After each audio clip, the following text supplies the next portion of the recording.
Welcome to our channel. Today we how to verify Kasa smart switch wiring safety before setup, beginner guide step by step clearly.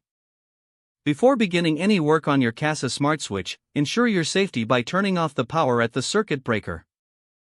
Use a voltage tester to verify that the power is indeed off. Once you confirm the power is off, you can safely remove the old switch from the wall. Start by unscrewing the faceplate of the existing switch. Carefully remove the screws holding the switch in place. Gently pull the switch out from the wall, exposing the wiring behind it. Take a moment to inspect the wires for any signs of damage or fraying. Identify the wires connected to the switch, the live wire, the neutral wire, and the ground wire. If you're unsure about your wiring, consult the installation manual for clarity on wire identification. Make sure the wire connections are secure and not loose.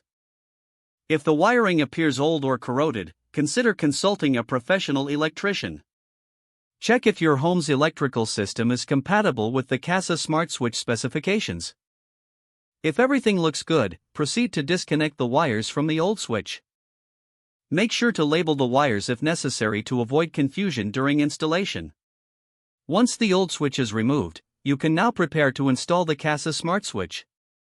Carefully connect the wires to the Kasa smart switch according to the labeled instructions. Ensure that each wire is firmly secured in place. After connecting the wires, push the switch back into the wall carefully. Secure the Kasa smart switch into the wall box with screws. Replace the faceplate, ensuring it fits snugly against the wall. Once the switch is installed, turn the power back on at the circuit breaker. Test the switch to confirm that it powers on and off properly. Finally, follow the app instructions to complete the setup process. Your Kasa smart switch is now ready for use, having been installed safely and correctly. If the page does not load, refresh the browser or try again in a private or incognito window.